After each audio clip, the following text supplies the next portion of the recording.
Hello and welcome to PFF Fantasy Football Podcast. I'm your host, Ian Hartitz, and we are back. Had a little bit of a lull in these episodes, was able to complete the 100 pods, 100 articles in the 100-day series. So I really hope you guys all enjoyed that. As you have your drafts coming up, I invite you to go back to last week. Our guest for today, spoiler alert, Dwain McFarland and myself went through our overall draft strategy guide. We're going to talk about some of the, just new things that have happened over the weekend. But again, that episode from last Friday, it would have been August 20th will still hold true for your drafts the following week. So we got plenty more to talk about today. I want to do some Q&A for our Friday pod to help get, some of your questions answered. So be on the lookout on Twitter for that. I'll be sending out that tweet on Wednesday, most likely. So keep an eye out for that if you have any specific questions. But again, the goal of today's pod is to recap what happened in preseason week 2. As we talked about before, we don't necessarily care about the big plays, the highlights being made, more so about the first team usage and what we're projecting these guys to do once everything starts counting in September. So already mentioned who the guest is, but you'll be hearing from him very often on this pod moving forward. None other than Dwain "The Rock" McFarland. Dwain, what's going on, man? We've kind of had a hectic day together with injury news. We were both on the Chris Collinsworth podcast earlier. Still a great day to be great either way, right? Yeah, man, definitely. This has been one of the more jam-packed days for sure. Like with the news plus hopping on with Chris, but yeah, like I get to wake up and do this every day, man. I still can't believe it. Like I'm totally excited. Couldn't think of a better way to spend my day. 100%. Let's get right to it. Travis Etienne, Liz Frank injury, likely out for the season. Just sucks, man. Hate injuries. Wish God would turn them off.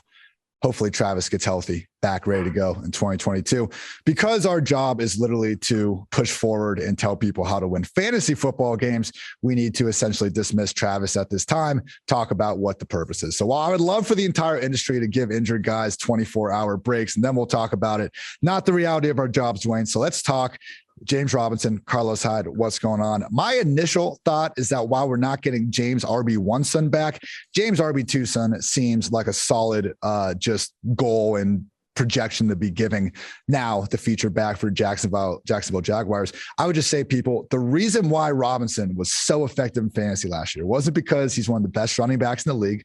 He's great. It wasn't because the Jaguars offense was good. They sucked. It was all because of the volume. Before Robinson got hurt, only Dalvin Cook and Derrick Henry had more touches than him. That will not happen again. I guess the $1 million question is, Dwain, what do we expect to see from this Robinson Hyde platoon? Because it will be a committee of sorts. Again, though, how big? Hey, I just have to let you, hit me. So what was the latest you just heard on ETN this morning? Like the last time I looked at it and when I heard it was like, there's still this range. We knew it was the Liz Frank, but well, he's done for sure. After most likely done for the season. Sheesh. All right. Well, sorry cool. to spring this on. No, it's okay. No, I was writing another piece, so I didn't have time. And then we came straight into this. So it's a good update. I was already getting my head around it anyway.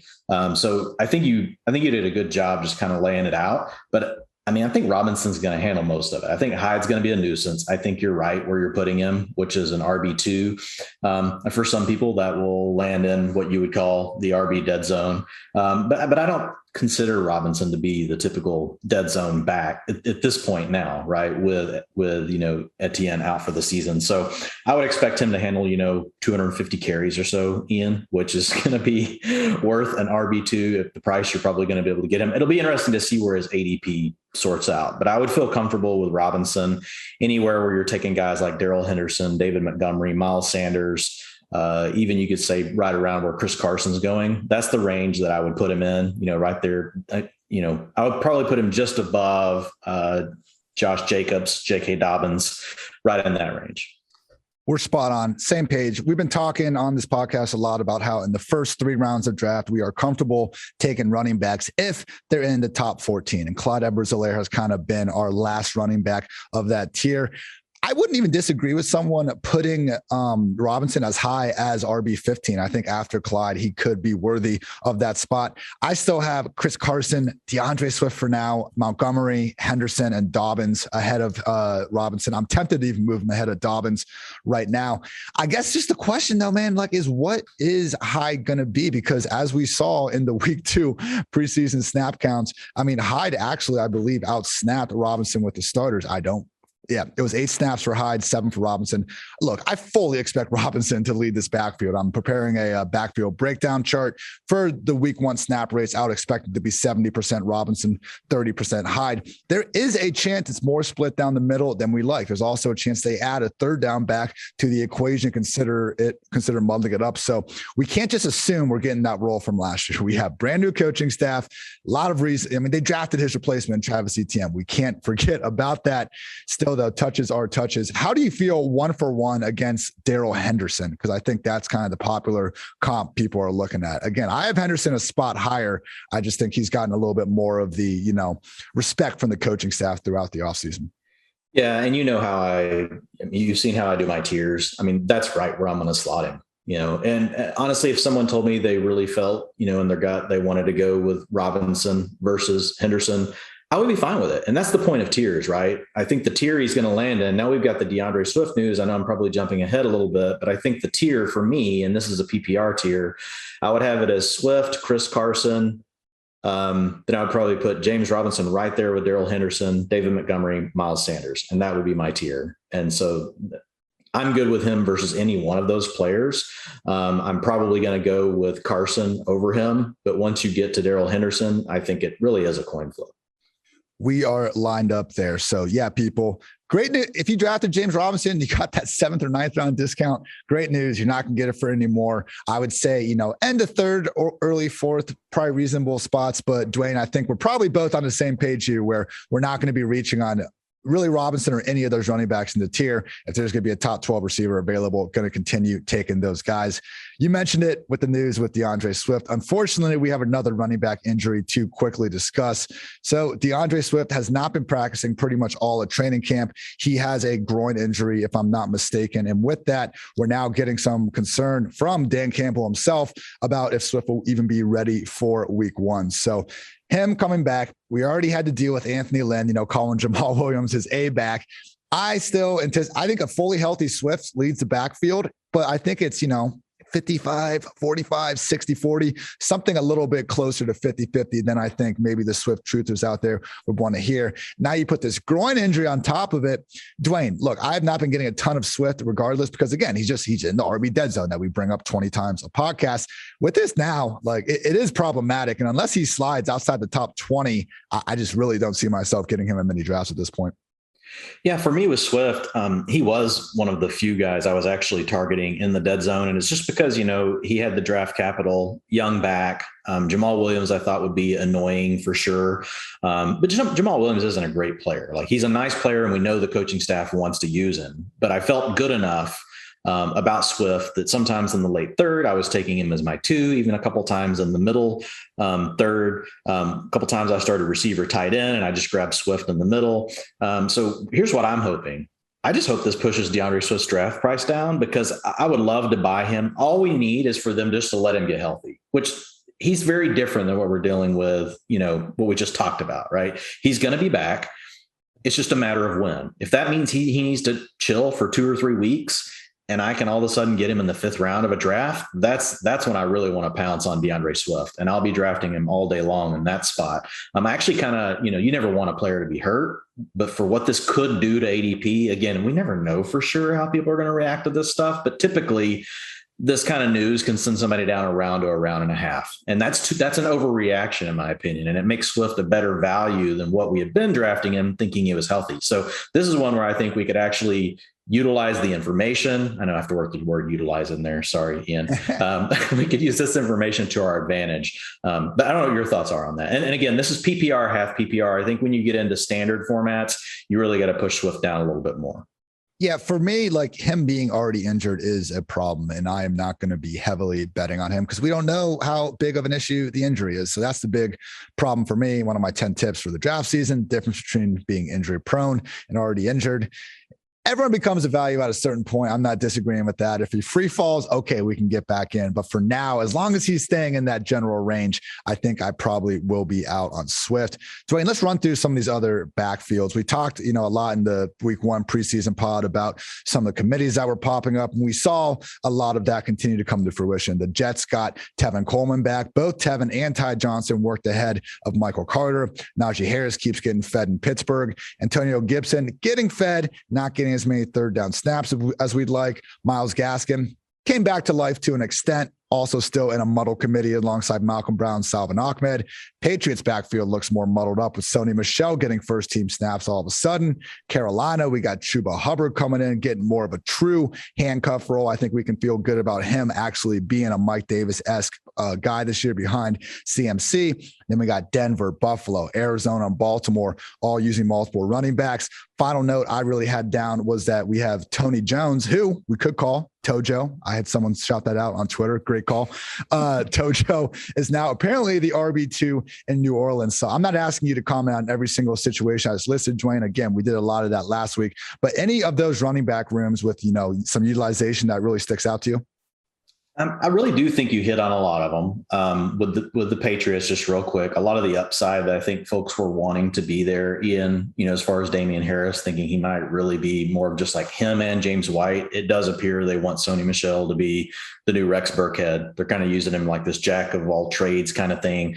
Plus, we know the Patriots, they're willing to carry 4 or 5 backs. They'll use JJ Taylor. They'll have him active, use him on special teams, and they'll have Ramondre Stevenson. They'll roster him, just won't have him active on a game day. And then if one of the other guys gets hurt, Michelle gets hurt, guess what? Stevenson's up. So the problem for Harris is it's like there's this ever evolving door there with him that no matter how many of them get hurt, it's like they're still going to find a way to have other backs involved. So I think when you're looking at Harris, especially a lot of the zero RB drafters, we're always looking for someone to say, okay, who would be really good in this range? Second, third year player that could take over. I just don't see it happening for Harris. The best case you could hope for with Harris, in my opinion, is Cam Newton loses the job to Mac Jones and you get a supercharge in rushing touchdowns and have to hope for something like what we got out of LeGarrette Blount like 5 years ago.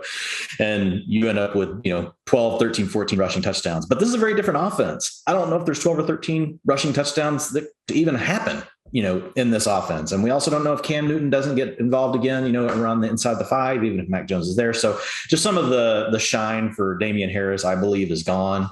The other one you mentioned, Myles Gaskin looked great. But, straight up utilization snaps, Gaskin 40%, Ahmed 32%, Malcolm Brown 28%.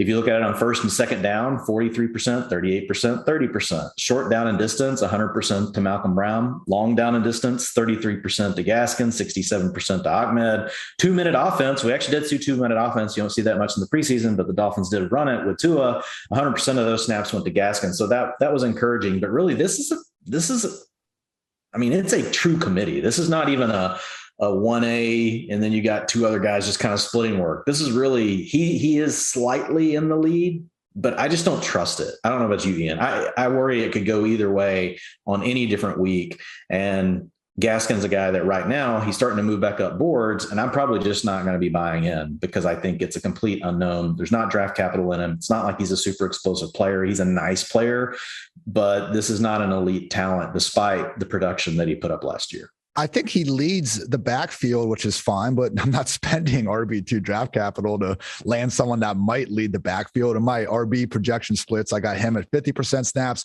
Brown at 30%, Ahmed at 20%. And that feels generous. Like to your point, that could easily be like 40, 30, 30. And I'd be like, yeah, okay, that makes sense. And you could flip the order around. This is a free flowing committee and it's still a spot we need to stay away from. Last thing on the Sony Michel point, I've seen people doing this with Dallas Goedert as well. Like we had information that we thought was going to happen. We thought Ertz was going to be traded to the Bills. And I thought Sony Michel was going to be cut. Like that was a real thing going on.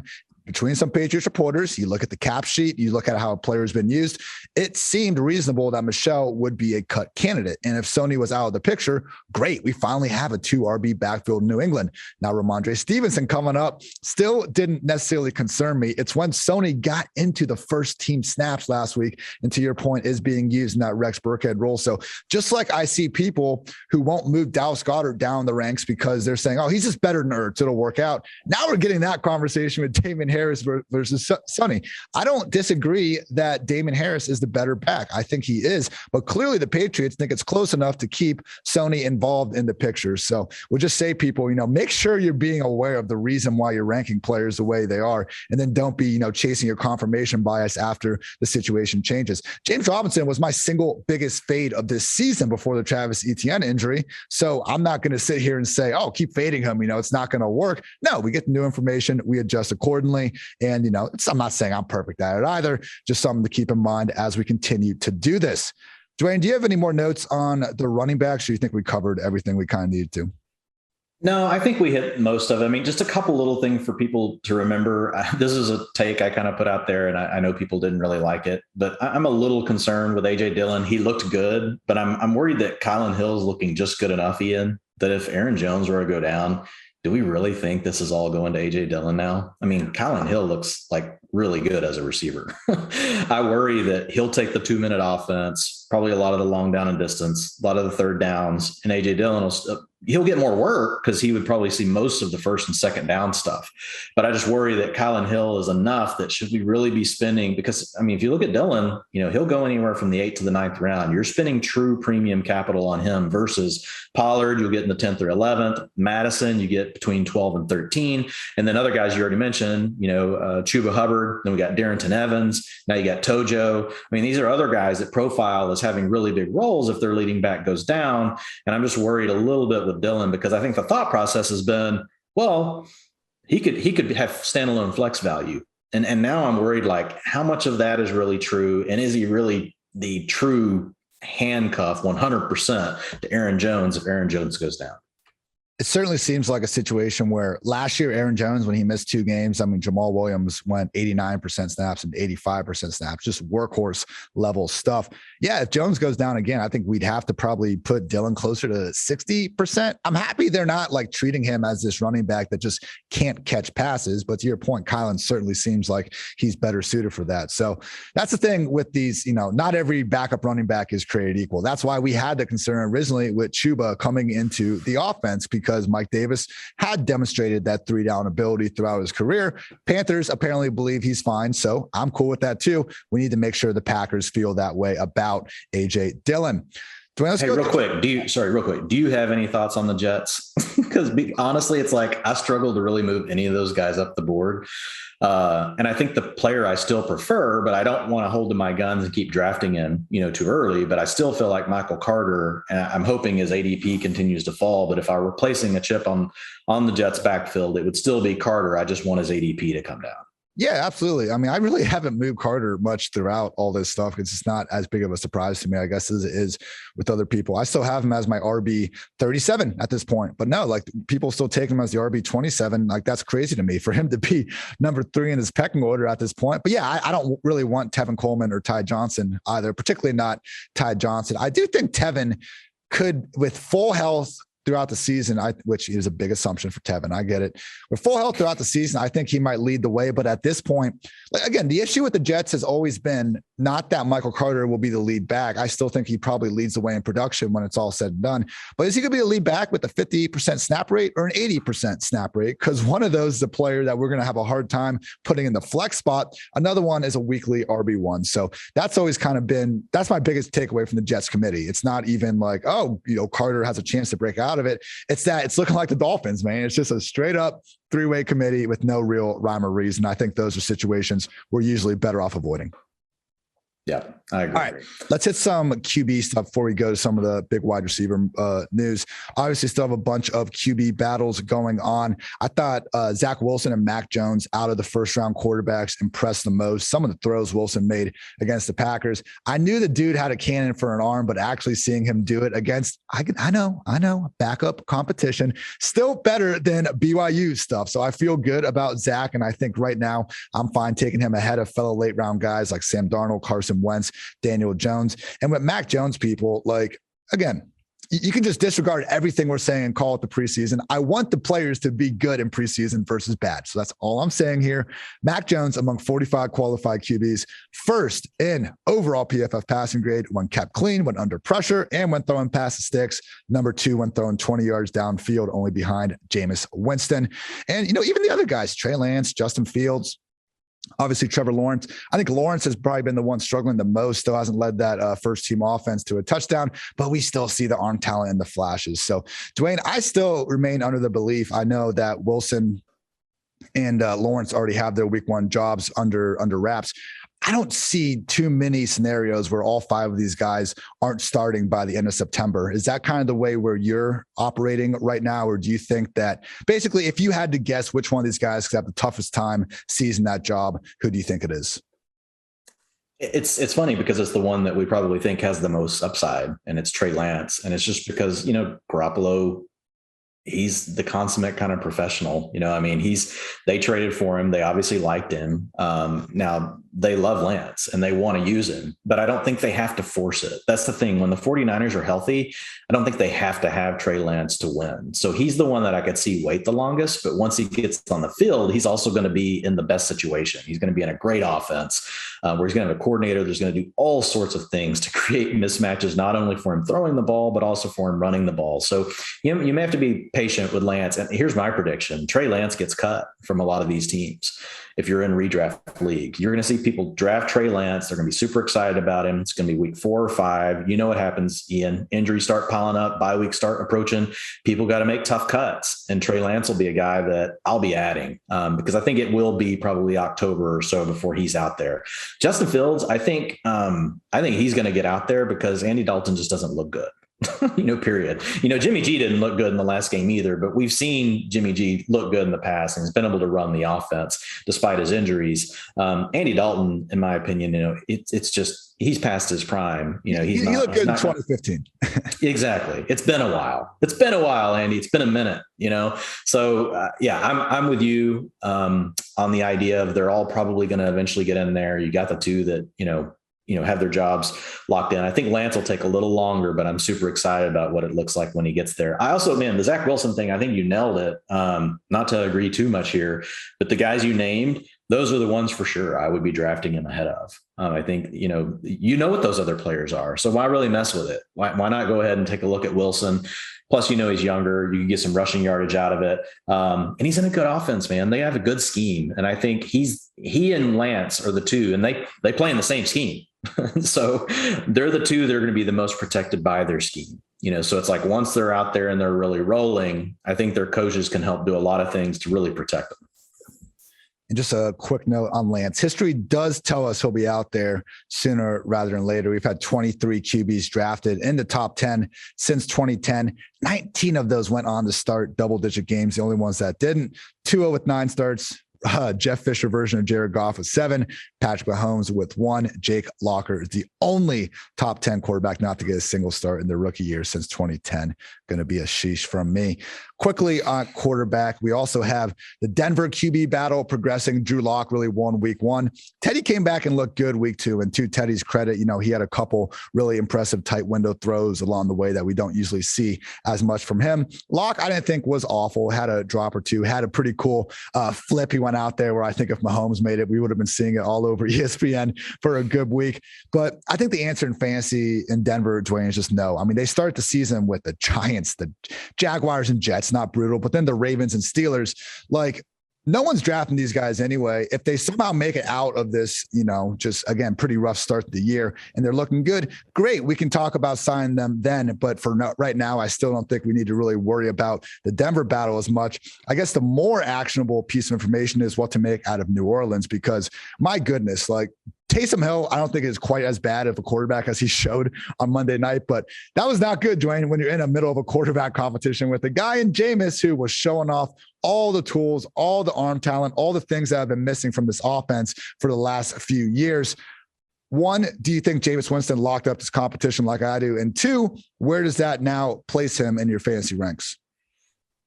I have him leading the way. I have him at 10 starts and I have Hill at 7. I still feel like it's something that could easily just flip over on us, because if Winston goes out there, starts, turning the ball over, it's going to be problematic. I think that's the reason Sean Payton hasn't just said yes. I think he knows that they can do more things as far as the vertical passing game and all those sort of things. I think the surprising thing for me really was just as good as all the camp reports and everything have been. I mean, Callaway looked like he was just on another planet last night. And I know it's preseason, but the catches he made, I mean, both catches were not easy catches. They were difficult catches down the field. He made adjustments. He caught them. I mean, he just looked like he was a problem, and it matches up with everything we've heard all offseason. And so part of my concern with Winston was, really, who are they going to air it out with Mecole Thomas hurt and him really being more of a intermediate type option, not really a field stretcher, right? And Traquan Smith, really being probably more of the Mecole,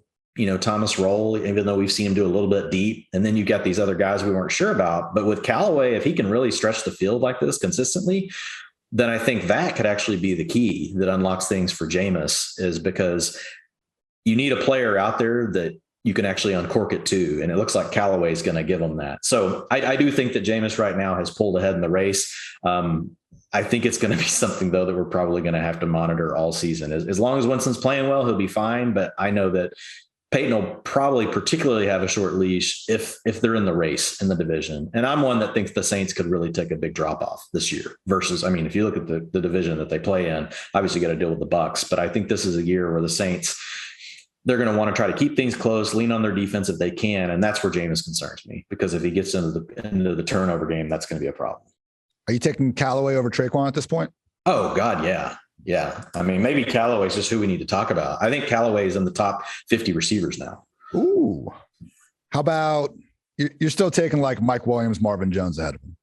Yeah, I am. So where I put him right now, honestly, like he and Corey Dayis are the two biggest movers on my board all preseason of any position. They're the two that have moved the most. And Davis, we already talked about him being a solid 9th or 10th round pick. But Callaway was a guy that when the offseason started, and then we got into really first starting to draft, a couple months ago, like he was a last round pick if he was even getting picked. And now you're talking about a player that's going to go in the top 8 rounds of a lot of drafts, especially if you're in a 12-person league. I hit up a couple of my high stakes buddies last night, just seeing like I knew they're drafting. These guys are always drafting. It's like, hey, what are you doing? Drafting. It doesn't matter what time. It's awesome, but you can always dial them up, and hit them. And I got 2 responses, and in the drafts they were in, one was an 8th round, and I want to say the other one was a 7th round pick, and those were in 12-team leagues. Sheesh, man. Yeah, I think top 50 is right. That wide receiver 4 borderline. He might be in the same tier as your Mike and Marvin. Still, it's a good group of guys. I want more. Mecole Thomas, not out for the season or anything like that. There will be Traquan. This is all talking without even mentioning Alvin Kamara still being number 1 pass game option. But yeah, talk about a meteoric rise for Callaway. So I guess with Jameis, I'm not disagreeing with you that we could see Taysom have a good amount of starts as well this year. I guess I'm wondering if Jameis even has like fantasy upside worth using a draft pick on, because as great as he was in 2019, like we talk about this, Dwain, with, Rodgers and Brady, these guys have awesome seasons, but then you look at their actual fantasy ranking, you're like, oh, that's weird that they didn't finish higher. As great as you remember 2019 being in fantasy land, Jameis was the QB8 in fantasy points per game. In 2018, he was the QB15. In 2017, QB18. QB20, QB19. Jameis, the only year he was a legit QB1 was when he was absolutely given the DGAF YOLO ball reins from Bruce Arians. Like one of the things I heard on the broadcast from Sean Payton was he just guaranteed Jameis wasn't going to throw that many interceptions again. Now, I think a big part of that is this offense being a little more conservative than no risk and no biscuit. It's also just the fact that they have Taysom Hill there, and Sean Payton will physically not let Jameis throw 30 interceptions. So I have gone on record saying I wanted Taysom Taysom to win, just because if Taysom wins, he's running around like a chicken with his head cut off half the time. He'll give us a fantasy asset, and we'll also have Kamara. I think Jameis helps the receivers, but I'm not sure enough to really rank any of them inside of our top 36. So is Jameis someone that you ever find yourself taking at the end of drafts, or is he just going to kind of be that, hey, good matchup this week, we can stream him while he has the job? That's the way I'm approaching him. I'm leaving him on the wire. There's just too much uncertainty. And then even if he did take it over, right, do they have enough weapons? And how does Sean Payton really want to play? I don't see it being the type of environment that'll be super conducive to Jameis putting up big fantasy points. So yeah, he's a guy that I'm just willing to pass on, and he's not being drafted, right, in most leagues, unless you're in a really deep league. So I'm fine with passing it. And honestly, the idea that Taysom Hill is probably still going to get in there is what kept me from even pushing Callaway up a little further. Like I put him in the tier with Jalen Waddle, Elijah Moore, Mecole Hardman, Darnell Mooney, Michael Pittman. I think he squarely belongs in that tier. You could argue he belongs at the top of that tier with what he's shown. And again, it's not just one preseason game. We've been hearing these reports all the way through the offseason, right? Through minicamp, OTAs, early training camp. And then he shows up and does this in a game. That's different than just somebody coming out of nowhere, right? So it's kind of like that, the Sigmund Bloom, the steady drumbeat that you hear building up. That's been behind Callaway.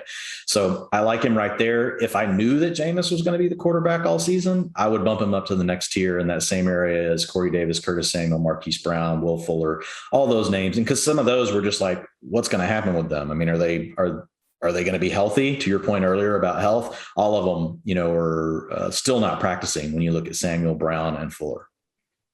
And I can't stress, Dwain, you said like both of these catches he made were absolutely spectacular. These were not empty yards, people. First one, diving 43-yard score in between. Double coverage. Defenders. Yeah. Second one, he toasted Shaq Griffin, the Jaguars' number one corner, who was one of the only redeemable parts of the 2020 Seahawks defense. Marquez Callaway could certainly see more big days for him ahead. You mentioned another receiver that is rocketing up the draft boards. That is none other than Corey Dayis. Somehow has been targeted on 10 of his 13 routes this preseason. Has looked good doing so. Albeit not a world beater by any stretch, but looks good. As we know, Dwain, we're chasing the volume. I have him as my wide receiver 39 at this point. Huge riser. I take him ahead of Gallup, Laviska, Cooks, Mike Williams. I guess I'm still having a hard time putting him quite into the wide receiver 3 territory ahead of, the 49ers guys and some of the Steelers guys. But man, where he's still going, whether or not it's taking the ADP just long to catch up, he's still going deep into the wide receiver 40 range. I think Corey Dayis is one of these guys that should just be prioritized in every fantasy draft you're in at this point, regardless of the format. How high do you have him? And do you feel the same way where it's like, there's just too much volume to bust at this point?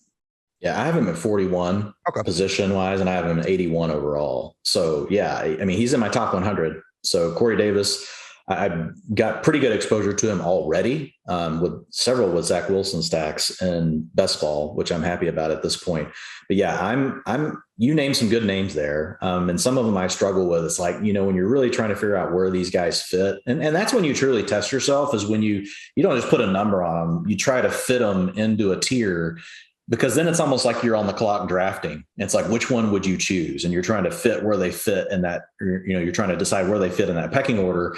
And I think you did a pretty good job there of where they sit. I like him over Gallup because I think and we'll talk about Gallup in a minute. But Dayis has a chance, to be in the 23% target range, I think this year, maybe 24%. He's never had that big of a role, even though it's been an option for his team. So he's also got to earn it, right? He's looked good so far. My one worry with Corey Dayis is we've seen him in an offense that really needed him to be good before, and he just never really did anything until he got AJ Brown, who kind of opened things up for him. So that does worry me a little bit, but I will say this is a good scheme. They do a lot of different things to help their players out.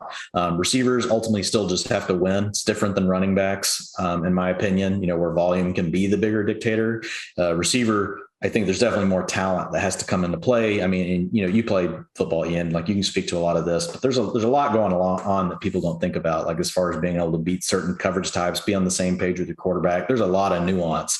And then your quarterback has to read it right. Your offensive line has to block. There's a lot of things going into receivers, but I like Dayis above most of the guys that you just named. I think he's right there in that range. Another guy I think you mentioned was maybe a tier below or two, maybe you didn't. Dwain, I think we got to start getting behind Rondale Moore more and more, man. No pun intended. I realize AJ Green, unfortunately, seems to be the number 2 guy in this offense. I think Rondale, though, might be getting more than even just Larry Fitz's targets. I mean, Chase Edmonds last year, low key, was one of the most targeted running backs out of the slot or out wide. Basically, all these cool scheme touches they're giving Rondale right now were, to an extent, given to Chase Edmonds last year. So Rondale, 45 offensive preseason snaps. He has 8 targets and 3 carries already. Now, he hasn't, busted off an 80-yard touchdown yet. I tweeted out some of the clips and people are saying what's so impressive about this? It's not necessarily that he's, jumped out off the screen as this incredible athlete. He is that, but we just haven't necessarily seen it yet. It's just this usage. I mean, Andy Isabella had, I think, 13 total targets his entire rookie year. Like, he's not being used even close to the same way. Now, we've gotten a few air yards. The heavy majority of them have been behind or at the line of scrimmage. Again, he is going to be a number 3 guy here. But Dwain, again, sticking on kind of the topic of just late receivers you can get in your drafts. If we're just looking, if we have our list of wide receivers and projected targets next to them, I think you'll be hard pressed to find a better value in the later rounds than Rondale Moore. Yeah, in home leagues right now. So like ESPN, PPR format, my fantasy league, pick 174 is his average. Come on. I mean, that's like, he's not being drafted in a lot of home leagues is what that means, because a lot of these home leagues are only going 14, 15 rounds. So I wrote in my article this week, draft him in every draft, right at that price. If you look at him, 100% of the snaps with the starters for a second week in a row. I know DeAndre Hopkins did not play, but what I love is that he dominated the routes from the slot. 78%, of those 78% of his routes came from the slot. Christian Kirk and AJ Green both played outside, and Moore did continue to play after Kirk and Green left with the rest of the starters, so they are keeping him out there. They're trying to get him acclimated. So I think, that leaves a little bit of a door open that does Kirk kick inside, whenever the season starts, but I don't think so. I think what we're seeing is, are Kirk and AJ Green going to basically be battling it out for the spot on the outside? And then we'll also get 10 personnel, which is 4 wide receivers on the field, plenty with this team. So there will be chances for them to all be out there. I feel like he's going to own the slot role, and I'm with you. I think he could be the number 2. If I had to pick a player right now that I think will be the number 2 target on the team, I think it is Rondale Moore. I don't disagree that AJ Green could come out and surprise us. The guy's a professional. He's been great for a really long time. Seems rejuvenated. You're hearing all this stuff from training camp. But if I had to put a chip down, I still just want to put it down on Rondale Moore, the younger, more explosive player. Love it. I'm with you. Draft Rondale Moore, people. Can't go wrong. You mentioned this before, Dwain. Michael Gallup, have some cause for concern. Again, I invite everyone to read your always brilliant utilization report, where you uncover helpful nuggets like this, and that is your cue. Yeah, Michael Gallup. And so this is good news for one player, bad for another. CeeDee Lamb is officially worth the draft capital at this point because he's not leaving the field. So, and here's the good news. He's sliding since Amari Cooper came off the pup and played. So now you can get him in the middle of the 3rd round again. If you're over on underdog, sorry, still gonna have to take him with that round 2-3 turn. But Lamb did not leave the field hardly at all, Ian, even when they went to 12 personnel and they left 11. So the challenge for Lamb with me before this was, if they were going to keep him in the slot, even if the Cowboys ran the 11 personnel, 75% of the plays, that's going to limit his routes per drop back, in the 70-75% range, which is hard for a wide receiver to jump up into that low end wide receiver range unless they're hyper efficient, which he could have been. This is going to be a good offense, or it just, they ran at an electric pace. So there were ways for Lamb to get there, but now, if Lamb's going to be out there in 12 personnel, he's going to be out there in 21, and it's going to be Gallup leaving the field, which is what we saw. In 12 personnel, Lamb was out there for 80% of the snaps, 100% of the snaps with 11. Gallup was only out there for 1 out of 5 plays with 12 personnel. So it looks like Lamb has assumed, as far as routes and snaps go, he's either number 1 or 2. My guess is he's going to be number 1 at this point. And so if you get that, that unlocks that opportunity, man, to get to that 23-24% target share kind of number. And then if on top of that, like they're just flying down the field, I expect this also to help his average depth of target, because whenever you come out and you're playing from under center, you're playing with 2 tight ends, a lot of times they're going play action. They want to take deep shots down the field. So this gets him outside the numbers, not just working from inside the slot. So I think all of these things are working in CeeDee Lamb's favor. And I think if he's there in the middle of your 3rd round of your draft, you need to absolutely draft CeeDee Lamb. Yeah, I was rolling through the other teams real quick because Cooper and CeeDee, man, I think might be the odds-on favorites to just have the best chances of both being wide receiver ones in the same offense. I know we got AJB and Julio. We'll see about the volume there. Metcalf and Lockett did it last year. Thielen and Jefferson did it last year. We'll see if those stay even. Also, we obviously got Robert Woods and Cooper Kupp usually knocking on the door in the wide receiver 2 range. So there's some other candidates, and Kyle Pitts and Travis Kelce, if you want to call them wide receivers. I won't disagree with you, certainly in the top 2 in their respective passing games. But yeah, it's, this Cooper versus Lamb thing has never made sense to me. Get them both. And I feel like because I've been hyping up Cooper more because he's been falling, it's like almost I'm out on Lamb, which couldn't be further from the truth. He's been my wide receiver 12 the entire offseason. So CeeDee, Cooper, love them both. And you're not out on Gallup because of this. He's still someone that, I get it, he's your wide receiver 40 or something like that. But I think at that cost, don't reach by 10 wide receiver spots on the guy, but that's okay. We can have a number 3 receiver in an offense if he's someone that's proven good, big play potential, and is in a high scoring offense. Gallup checks all those boxes still. Yeah, absolutely. It's just, I think, the point you made earlier is kind of where I see Corey Dayis. I'm going to take Corey Dayis over Gallup. You know what I mean? So you're making those sort of calls now, but to your point, he's still going to be on the field plenty. He's going to play in a good offense. So we're not saying that Gallup's a complete fade. This is really just making sure you don't reach for him and also be willing to pay the price of admission on CeeDee Lamb. That's the moral of the story. And Amari Cooper, still Amari Cooper, like you said. All right, Dwayne, last few notes here. I just had down, everyone realized Deontay Johnson, number 1 receiver in Pittsburgh. He should have had like a 75-yard bomb for a touchdown. He still came back and caught it. Big Ben just wasn't able to get enough air under it. So we just, keep on treating him as the top 16 guy that we've been preaching throughout the offseason. I'm seeing his ADP finally climb up there a little bit, probably where it should have been the whole way. Good news for Mecole Hardman, seems to be either starting in 2 wide receiver sets or at a minimum, definitely in 3 wide receiver sets, which is more than he could say last year. So we're feeling good about that. Again, people, only Justin Jefferson and AJ Brown have more yards per target than Mecole since 2019. Real quick on Hardman. I'm still a little worried, with him, the utilization is good, but Tyreek Hill was out. So I still don't know, this one, the 91% was great, but you know how you kind of have a confidence interval on these things, green is great. Yellow is kind of okay, I'm interested and I'm going to pay more attention. And then there's red. I don't care. This is yellow. It's I'm paying attention. I still have Mecole in a tier where I already named it earlier, right? Where he's sitting there with Mooney and Pittman because he plays with Patrick Mahomes, all the other things that you just named. But man, watching them play, and you watch every game, they're not on the same page. Mahomes is really having to try to coach him up. And this has been going on with Hardman. And for folks that don't know, Hardman was playing defensive back originally in college. He only had been a receiver, I believe, for 1 year before he came to the NFL. So he's still growing as a receiver, but he's struggling. And they were trying to force feed him the ball in this last game. And there were several miscommunications. So I'm still a little worried about him. I'm glad that they're really trying. I think they're trying to work the kinks out in preseason and really get his confidence up. But I think there is still a bust factor with Hardman. Now, you're not having to spend a super early pick on him. You could still take him in the 10th or 11th round and end up cutting the guy. And it's not going to kill you. And the upside is there. And again, we don't care a ton about the actual quality of play in preseason, but a 54.4 receiving grade after them trying to force him the ball so much, he's having some issues. So I'm a little concerned. Yeah, I like this touchdown catch. He was kind of falling away. He managed to pluck it just off the ground. I did have written down in my notes that on both of his end zone targets, I thought with a better pass, he maybe could have come down with it. I hear you though. And there's been some of these training camp videos where they just show him in one-on-ones, unable to get off the press and all that. It is the point, though, where if we were being asked to draft him 10 spots ahead of where we were last year, okay, probably not. But to see him at that same valuation in a much better role, that's where I'm okay going back to the well. But yeah, if you're going to take Corey Dayis, Brandon Cooks, all those guys ahead of him, you should feel fine doing so.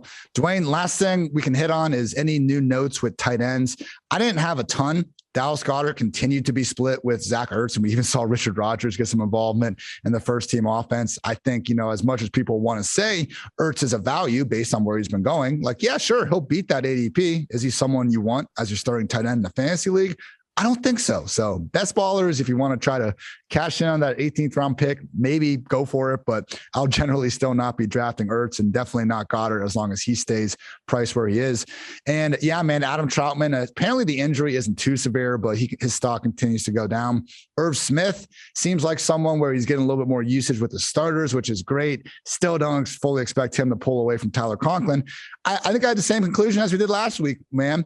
If you can't get Waller, Kittle, or Kelsey, you need to get Logan Thomas, because I am tired of throwing darts at these late round tight ends that are not working out. Did you have any, bigger picture takeaways with these tight ends, or just more gloom with these guys that we were so hyped about, 2-3 weeks ago?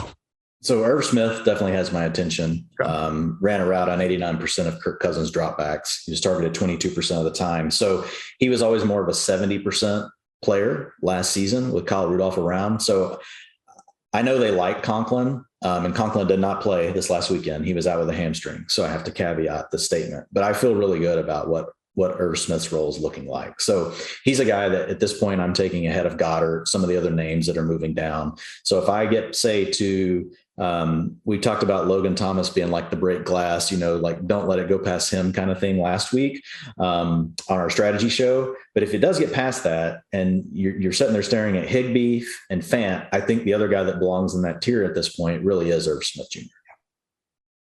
No, that's fair. And we'll keep an eye on the Tyler Conklin injury, just like the Kyle Rudolph injury, man. Like, yeah, I'm not high on Evan Ingram, but if things change, if all of a sudden that every snap role comes to fruition, Kadarius Toney continues to be a non-factor, now things didn't change quite as much as we were anticipating. So moral of the story, late round tight ends continue to not look as good in August as they do in March through July. But I don't know how we can finish this though, without don't you have an obligation to Jacoby Myers? Like, are you contractually? You guys have a contract, right? That you have to talk about him with Jacoby? No, I thought you were going to say why did we not get hyped up about Auden Tate's awesome? Well, we could have had that and rising up the depth chart. What do you got on Jacoby? He did have a great game. I mean, that was a great game by both Patriots quarterbacks, honestly. Yeah. So with Jacoby, I mean, the thing is, what we're seeing is he and Aguilar are out there all the time with the starters. But Aguilar is basically running go routes every play, Ian. Aguilar has ran a go route on 88% of it, or 78% of his routes, whereas Myers is running crossers, digs, ins, outs. I mean, he's running the full route tree, and it's almost like, hey, Nelson, go run everyone off and let Jacoby just work underneath. And he's clearly Cam Newton's favorite. Like Cam Newton is just he's locking in on Jacoby Myers. But I was just going to ask you, where have you moved him? Because I moved him up again this weekend. I've got him up to number 54 overall at the position, a number 111 overall, in all ranks. Where do you have Myers now? That sounds about right. I'll finish off my ranking adjustments after we're done here. I would probably slot him right alongside Bryan Edwards and Henry Ruggs, maybe ahead of Ruggs, behind Edwards. I'm still not super, because we haven't been seeing this Patriots offense with both Henry the tight ends, fully functional. So I'm not completely convinced Myers is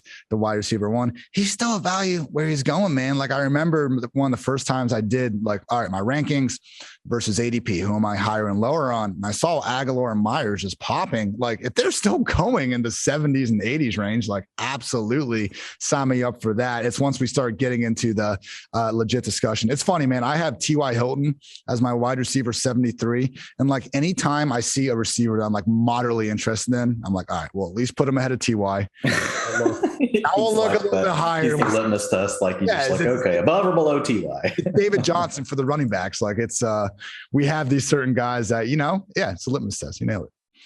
All right, everyone. I just hope you can realize that fantasy football draft season is here, and we are offering 30% off any PFF subscription to all first-time subscribers with promo code Kickoff30 for just $7. Get access to PFF's fantasy football draft guide, player rankings and projections.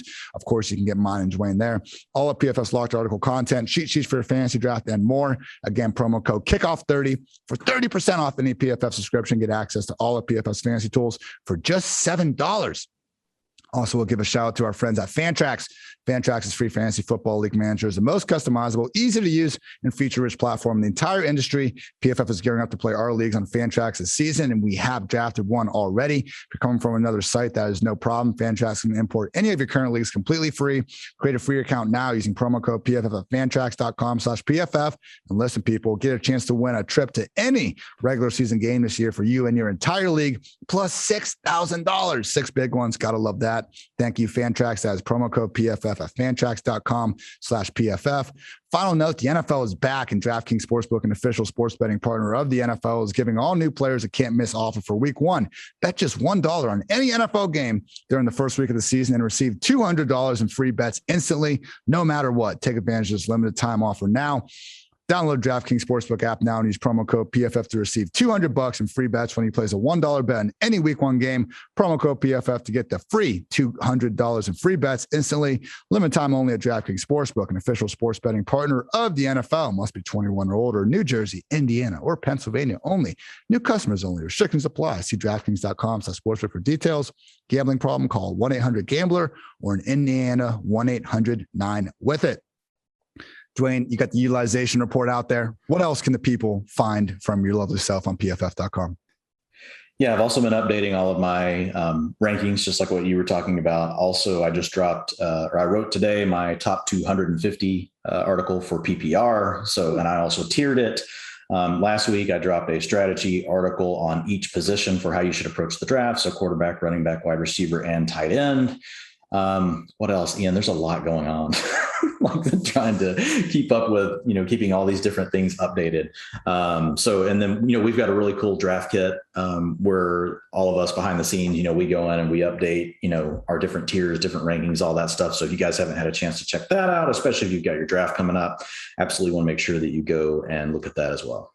100%. You can check out my work on PFF.com as well. Got 19 key takeaways from preseason week 2, many of which we just talked about on here. I'm going through every backfield and breaking down my projected snaps. That should be out Thursday. Also going through the pecking order of every passing game. That will be out Friday. So those should be some monster pieces. Make sure you check those out. As I mentioned, go to my Twitter at iHartitz. I'm going to send out a tweet on Wednesday afternoon, just asking for your most important questions ahead of the drafts. Again, if you want good general draft strategy, listen to the podcast Dwain and I recorded for last Friday on August 20th. On this Friday, August 27th, again, I want to get your specific questions. We spent all off season teaching you guys how to fish, but at this point, when it's time to get your drafts, I'm happy to take some time, go through specific players, keepers, whatever's on your mind, let us know. So he's Dwain, I'm Ian. It's been the PFF Fantasy Football Podcast. And until next time, take care, everybody.